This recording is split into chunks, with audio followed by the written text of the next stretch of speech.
Doctor Shyamaprasad মুখোপাধ্যায়ের জীবন যেন একাই একটি রোমাঞ্চকর ইতিহাস।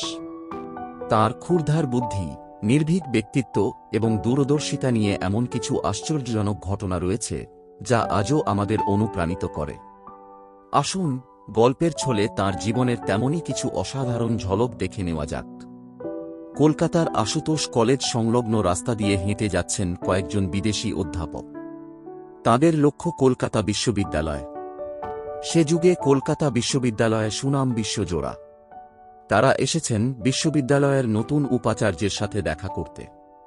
অফিসে ঢুকে তারা তো অবাক। চেয়ারে বসে আছেন মাত্র ৩৪ বছরের এক যুবক। বিদেশি গেস্টরা ভাবলেন হয়তো উপাচার্যের কোনো সহকারী বসে আছেন, কিন্তু ভুল ভাঙল যখন সেই যুবক অত্যন্ত গম্ভীর অথচ নম্র কণ্ঠে ইংরেজিতে তাঁদের স্বাগত জানালেন।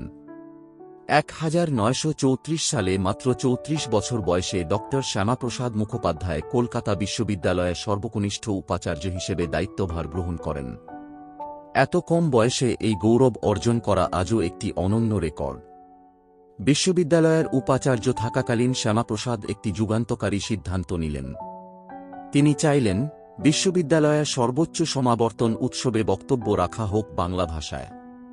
কিন্তু তৎকালীন ব্রিটিশ নিয়মে তা ছিল প্রায় অসম্ভব। শ্যামাপ্রসাদ পিছু হটার পাত্র ছিলেন না। তিনি সোজা চলে গেলেন শান্তিনিকেতনে কবিগুরু রবীন্দ্রনাথ ঠাকুরের কাছে।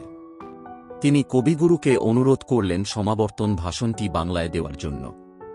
1937 সালের সেই ঐতিহাসিক দিন কলকাতা বিশ্ববিদ্যালয়ের হলঘরে ব্রিটিশ রাজপ্রতিনিধিদের সামনে দাঁড়িয়ে কবিগুরু রবীন্দ্রনাথ ঠাকুর সম্পূর্ণ বাংলায় তাঁর বক্তব্য রাখলেন।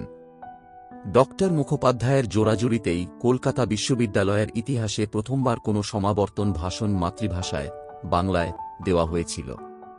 তিনি প্রথম ম্যাট্রিকুলেশন পরীক্ষায় বাংলা ভাষাকে একটি প্রধান বিষয় হিসেবে অন্তর্ভুক্ত করেন। সময়টা 1940-এর দশক। ভারতের স্বাধীনতা আন্দোলন তখন তুঙ্গে। ব্রিটিশ ভাইসরয় লর্ড ওয়াভেল তাঁর ডায়েরিতে ভারতের সমস্ত বড় বড় নেতাদের নিয়ে নানা মন্তব্য লিখতেন। সেখানে ডক্টর শ্যামাপ্রসাদ মুখোপাধ্যায় সম্পর্কে তিনি যা লিখেছিলেন তা প্রত্যেক বাঙালির জন্য গর্বের। লর্ড ওয়াভেল তাঁর ডায়েরিতে লিখেছিলেন যে এই লোকটিকে কেনা বা ডরানো অসম্ভব। তিনি অত্যন্ত চতুর, স্পষ্টবাদী এবং নিজের আদর্শে অটল।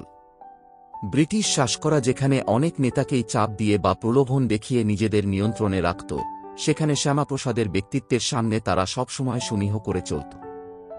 1946 সালের নোয়াখালী দাঙ্গার পর কলকাতার পরিস্থিতিও ছিল অত্যন্ত উত্তপ্ত।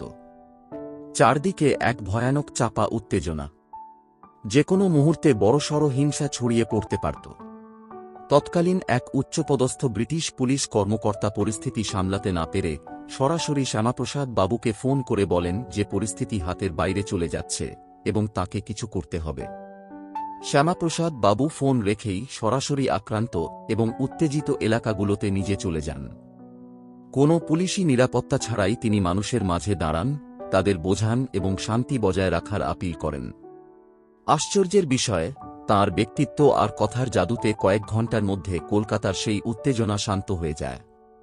আমরা আজ ভারতের বড় বড় যে সমস্ত ভারী শিল্প কারখানা দেখি, তার ভিত কিন্তু তৈরি হয়েছিল এই বাঙালির হাত ধরেই। স্বাধীনতার পর জওহরলাল নেহেরুর মন্ত্রিসভায় তিনি ভারতের প্রথম শিল্প ও সরবরাহ মন্ত্রী হন। Chittaranjan locomotive works, rail engine কারখানা, সিন্ধ্রি সার কারখানা এবং হিন্দুস্তান ক্যাবলসের মতো বড় বড় প্রতিষ্ঠান তাঁর হাত ধরেই গড়ে ওঠে। ভারতের প্রথম সুসংহত শিল্পনীতি, ইন্ডাস্ট্রিয়াল পলিসি রেজলিউশন 1948 তিনিই তৈরি করেছিলেন, যা ভারতকে স্বনির্ভর হওয়ার দিশা দেখায়। ডক্টর শ্যামাপ্রসাদ মুখোপাধ্যায় শুধু একজন রাজনেতাই ছিলেন না, তিনি ছিলেন একজন খাঁটি শিক্ষাবিদ এবং দূরদর্শী চিন্তানায়ক। তাঁর জীবনের এই গল্পগুলো আমাদের মনে করিয়ে দেয় যে সততা, মেধা আর সাহসের মেলবন্ধন ঘটলে একজন মানুষ কিভাবে ইতিহাসের পাতায় অমর হয়ে থাকতে পারেন। ভিডিওটি ভালো লাগলে অবশ্যই একটি লাইক করুন, বন্ধুদের সাথে শেয়ার করুন এবং এরকম আরও রোমাঞ্চকর ও অজানা তথ্য সবার আগে পেতে আমাদের চ্যানেলটি এখনই সাবস্ক্রাইব ও ফলো করে রাখুন। এতক্ষণ সাথে থাকার জন্য আপনাকে অসংখ্য ধন্যবাদ। দেখা হচ্ছে পরের ভিডিওতে।